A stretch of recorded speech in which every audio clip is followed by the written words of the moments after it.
What's up? What's up? It's the Irishman here again. Gonna switch it up a bit today, do something a bit different. As you can probably tell from the intro, we're gonna be playing with Chris Moneymaker today. This is actually an old live stream I found from 4 years ago in Dublin, Ireland. It was Road to the PSPC, the 25k in the Bahamas. Did Chris Moneymaker playing a bunch of stops with a platinum pass up for grabs.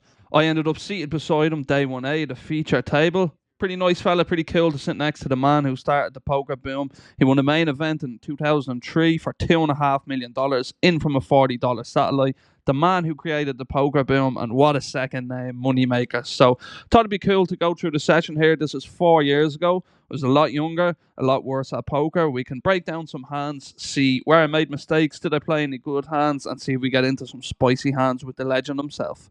So the first hand, Mahmood opens +1 to 1500 at 200, 400, nearly a 4x raise, pretty big. We look down at pocket eights in the hijack. Clear standard call here. I don't think we want to do any raising. People, when they open that early, should be pretty strong. We can actually see here he's king 10 off, which probably isn't a raise and definitely not for 4x. So the flop comes down 2, 4, 5. Pretty connected board, monotone, so all hearts. We actually don't have any hearts in our hand. Mahmood decides to continue with a bet of 2.5k, just over half pot. I think we're clearly going to call here. We can be ahead of a bunch of his overcards. We'd expect him to have a bunch of broadways in early positions, so he can just have hands that are the ace of hearts, king of hearts, that we're ahead of now. So we're going to call and see what happens on the turn. Heading to the turn now, it comes to deuce of clubs, pair on the bottom card, so pretty much a blank. Mahmood fires a bet of 5k and we just snap fold. I think, given that I've played with this player a lot more in Dublin over the last couple of years before I moved to Vancouver, I would certainly not be folding now from what I know. But I think, given it was the first time playing with him, when he 4x's under the gun, bets the flop, bet the turn, I think the hands we're ahead of have a lot of equity against us. If he has a hand like ace jack with the ace of hearts, he's 2 overs on a flush draw, and we can be virtually dead against a flush, hoping for an 8 or a deuce. Even a deuce might not be good for us. And he can also have a bunch of overpairs with a heart. If he had pocket 10s through aces with a heart, we're absolutely crushed by. So I don't hate to fold. I think nowadays I would probably call the turn and reevaluate the river just based on hands I've played with this player since. But I can definitely get behind the fold in this spot with the information I had at the time. In the next hand, we look down at ace-7 suited under the gun. Certainly going to be good enough for a raise here. We bump it up to 900 to go. The cutoff has a pretty standard call here with king-jack suited. It's the same suit as ours, so hoping for a couple of clubs here. And the 2003 world champ calls in the big blind with the 10-7 of spades. So going 3 ways to a flop here. And it comes down a pretty interesting one. 6-8-9 with 2 spades. We flop an open ender. Chris flops the nut straight with a flush draw to go with it, and Eric completely whiffs. So if we look at our range in this spot as a whole, this is a pretty terrible board. When I open under the gun, I'm going to have a lot of overpairs. I'm going to have a lot of high card hands like king, queen, queen, jack. So this board definitely doesn't interact with our range very well. It smashes Chris in the big blind. He can have all of the 2 pairs. He can have flop straights. We can't have any flop straights here. So given those reasons, I think we want to be doing a lot of checking with our range here.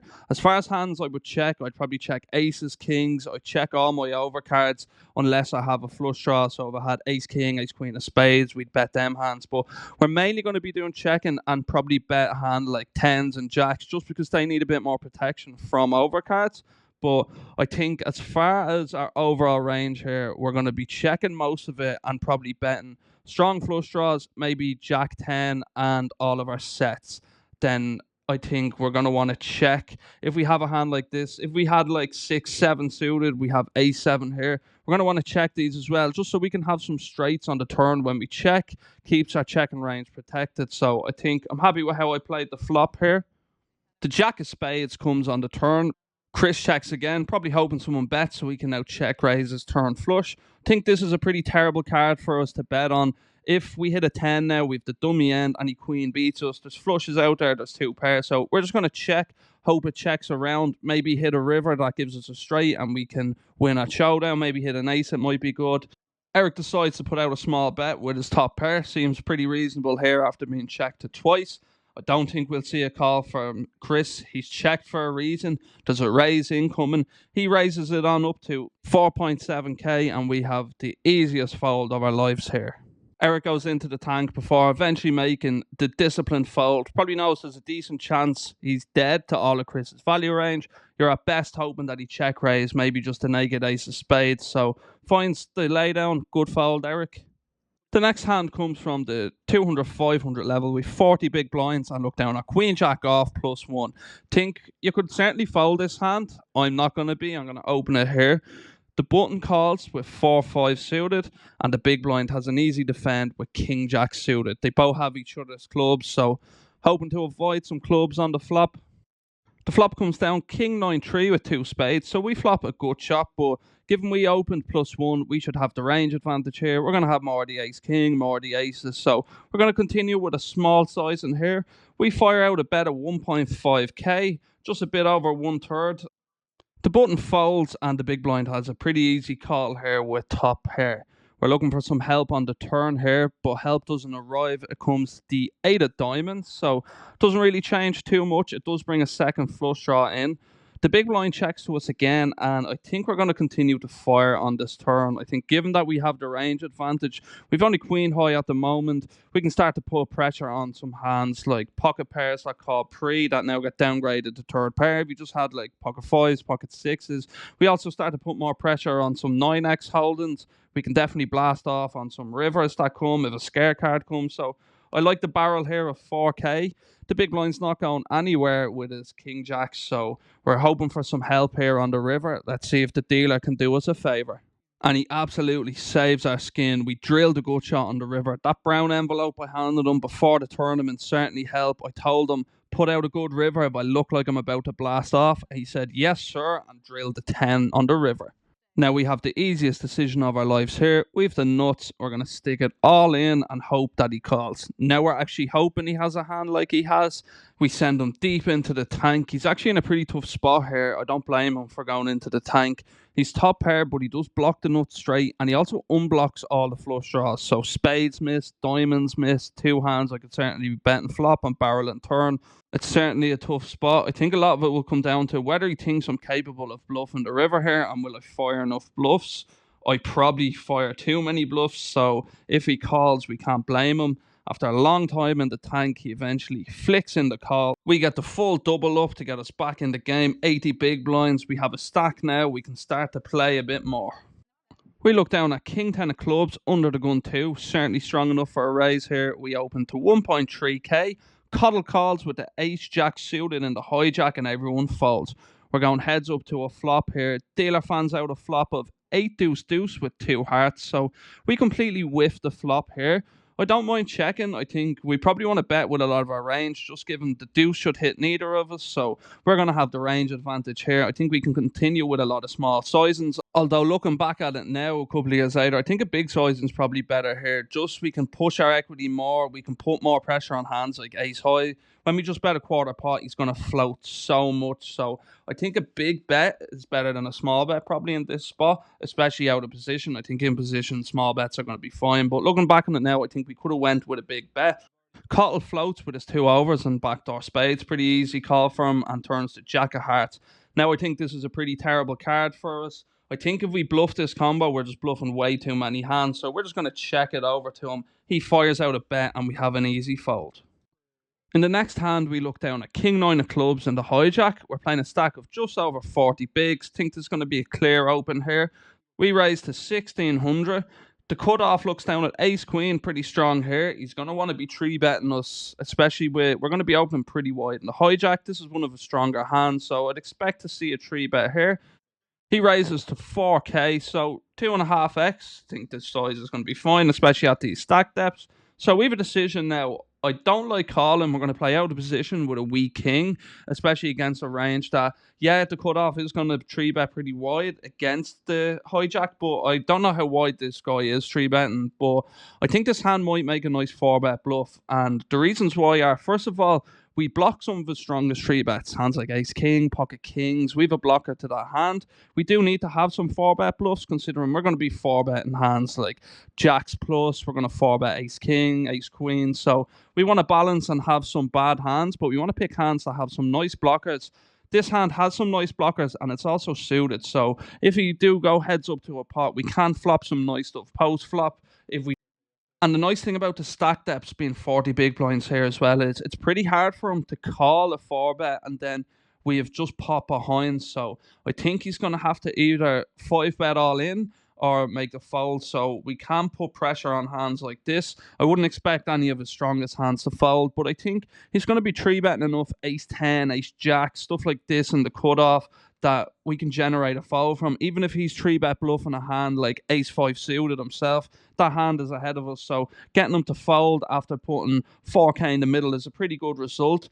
I think the sizing is slightly on the small size. I think nowadays I'd go maybe 10.5, as big as 11. I think out of position we're gonna want to go between 2.5 and 2.7 next to 3-bets. So just slightly on the small size, but hopefully it's not going to make too much of a difference. Let's see if we can get the fold through. He's been tanking for a while now. Does he want to play for his whole stack? Let's find out.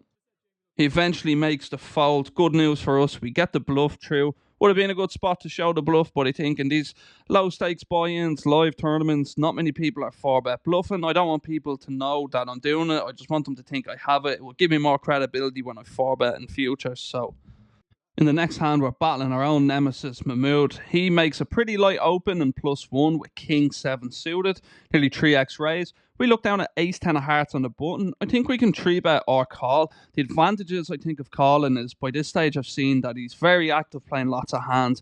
We get to keep his worst ace X in, maybe let him hang himself if it comes ace high. So I think a call here is going to be probably the best play, but I can certainly get behind a 3-bet.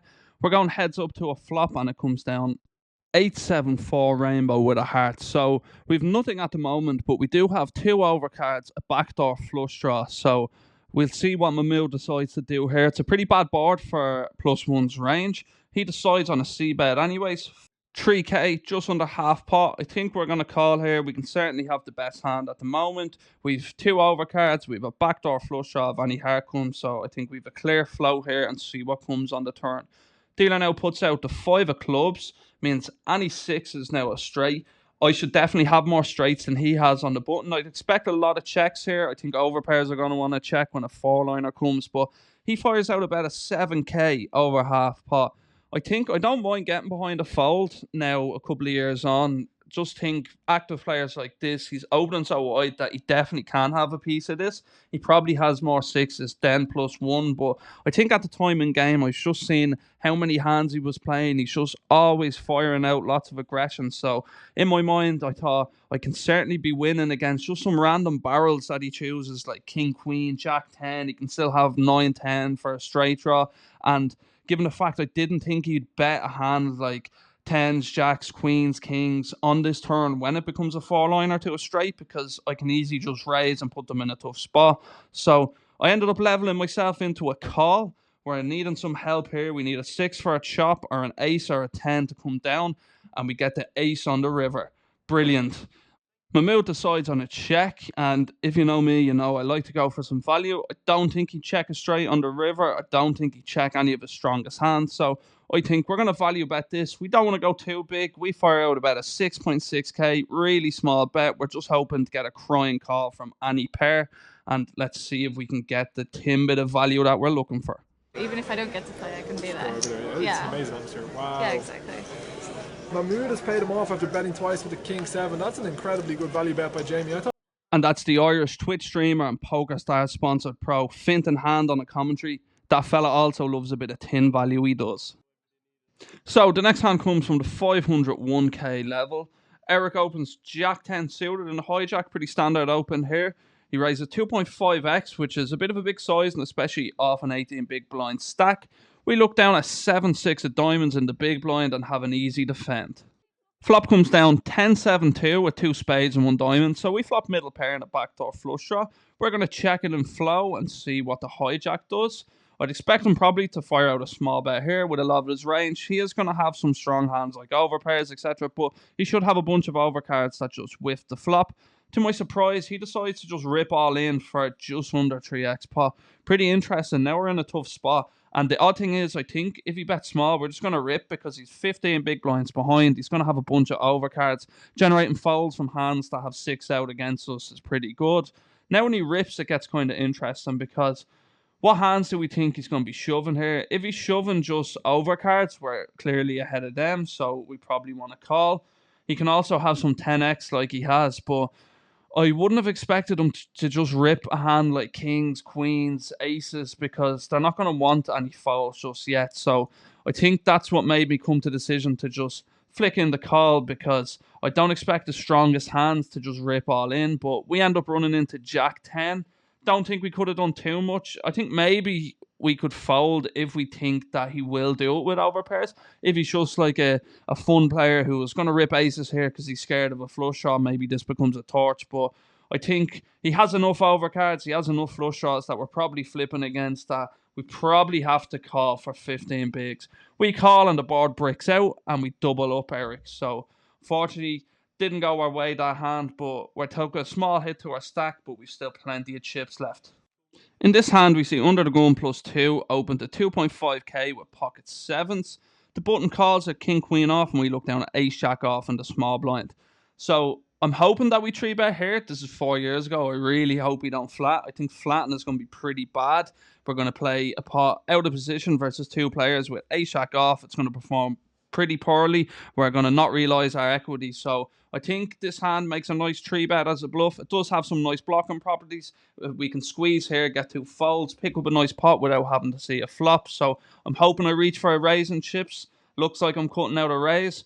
I raise it on up to 10.6k. I like this sizing here. I don't think we want to go too much bigger, because we can end up just pricing ourselves in versus the +2 player. And generally, if he rips and we get priced in, we're going to be in pretty bad shape. To our surprise, he called, which is pretty interesting. Off that stack size, I really don't like a call. I'd rather him either fold or just jam all in, but he calls. Button gets out of the way. We're going heads up to the flop. There's 25k in the middle. He's only 19k behind. Give us a good one, please, dealer. Comes down ace king 10, so we flop top pair in a 3-bet pot. We're probably going to see bet small here, but surprisingly, he bets all in out of turn, which you can see in the video here. I'm pretty confused. It could potentially be an angle, but we're not folding. We've top pair in a 3-bet pot. We call, and to our surprise, he turns over pocket 7. So don't know if it was a misclick. Did he think I checked? I'm not sure what he's doing. Sevens here is just never a jam. That's just an absolute punt. We're happy to get punted into. We just need to avoid any of the 2 remaining sevens to get the rest of his stack. Let's see what the dealer puts down. They are the shortest stack, just the 2 outs to hit.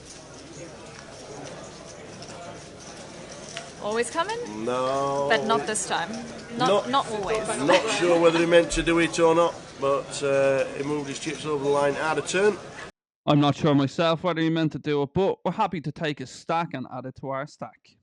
The next hand comes, the blinds are still 501k. We've 70 bigs and we look down at pocket sevens. That's a sign there's a 7 coming. I don't know what is. We open to 2.2k +2. Folds all the way round to the small blind, and he looks down at the Mamacitas. Pocket queens, third best hand in poker. I presume a 3-bet is going to be incoming here unless he gets very trappy.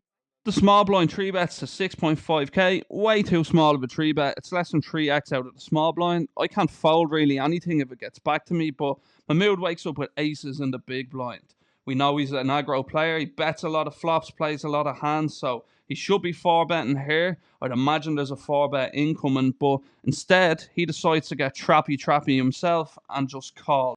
If we were getting a good price before, we're certainly getting a good one now. We can't fold our sevens here. We can just call and set mind, hope someone has an overpair. I think Mahmood should have some pretty decent hands when he just cold calls a 3-bet. You see players just do this with like hands like ace queen and stuff that they don't want to 4-bet. So we're hoping one of the players has a good hand. We're hoping the dealer gives us a 7 on the flop, but that's not what comes. Ace 5-4, no help to us.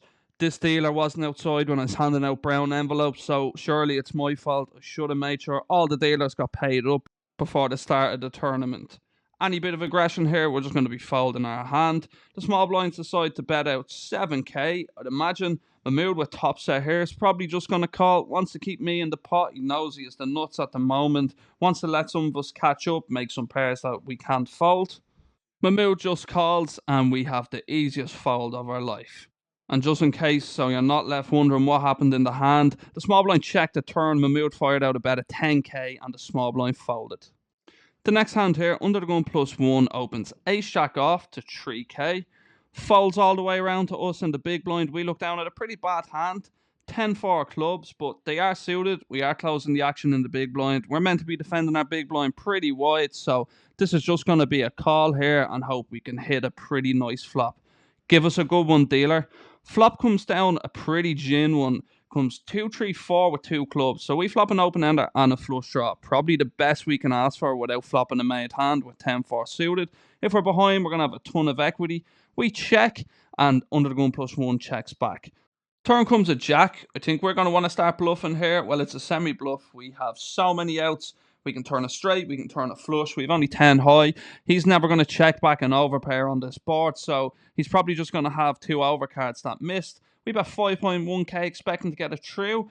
But he has a hand that he's never folded. Top pair, he's going to call. River comes another jack.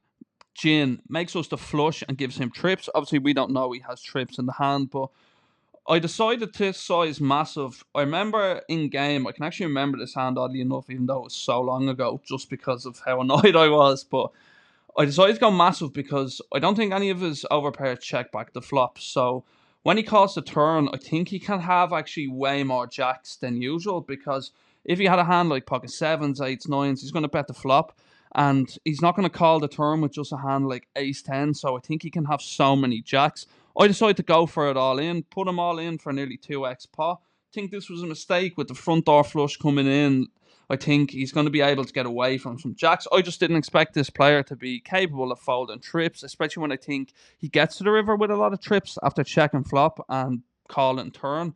I think maybe if I had to hit the straight and the flush brick, then I could just shove all in and I'm way more likely to get heroed. But given the flush came in, I think a bet size of pot, or maybe just slightly less than pot, would have been better. I think maybe getting too greedy here might cost us. Let's see if he's capable of making the fold. I cut out a good bit of this clip because there was about 5 minutes in the tank. He folds and shows us his hand to just own us. I remember just sitting there so tilted that I didn't bet smaller. Well done, fella. That's a great fold, especially having the ace of clubs blocker. I didn't think he would be capable of folding that hand. That's why I just went greedy, went for it all. You can see the disappointment there of the head down. I was so tilted by this hand. I couldn't believe in this tournament, at this low stakes live buy-in where people are supposed to never fold, he folds top trips with the flush blocker. So I think I own myself there, or he owned me too. Great fold, fella. Well played. The next hand we're going to play is against the Moneymaker fella himself, the 2003 World Series of Poker champion. We have 27 big blinds and min raise ace-7 of diamonds under the gun. Folds all the way around to Chris in the big blind. He looks down at pocket 10s. Pretty strong hand from here. I think generally with this stack depth, if I was him, I'd probably just put me all in. But instead, he decides to 3-bet to 12k, 3xr raise. This should look really strong. Big blind usually doesn't 3-bet that wide. I'm under the gun. He has no incentive to get out of line here. So I think we should probably just fold. I don't like calling. I think we're just in bad shape against a lot of his strongest hands. I don't expect him to have too many bluffs. I open from under the gun. With a7 suited, this should be an easy fold here. Don't do it, don't do it, don't do it, don't do it, don't do it. Ending in a punt for Hecker. From the end zone, he punts it.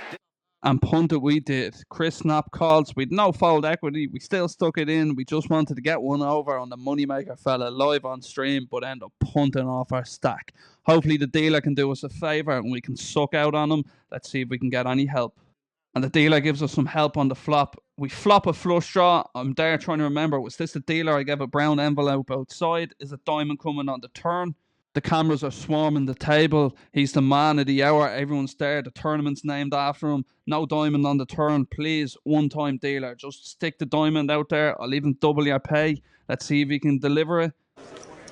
Aces, sixes, spades, he's never losing, boo. I mean, See, ace, 7 of diamonds, wasn't all. He gives me the pat on the back, says, get out of that garden, stop walking on me flowers. So we end up left with one big blind. We bust the next hand. We're forced all in and run into aces. But no harm done. This was such a cool experience, getting to play with a legend. The man who started the poker boom, getting to play on stream was also really fun. So thanks for watching. If you made it this far, please give it a subscribe. If you like this form of video where I'm just reviewing some old sessions, please let me know. I really want to get on some live streams coming up soon. If you'd like to see me play on some live streams, please let me know in the comments below if that's what you want to see.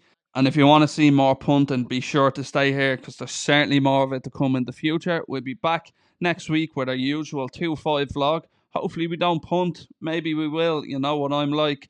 Thanks for tuning in, and I'll see you on the next one.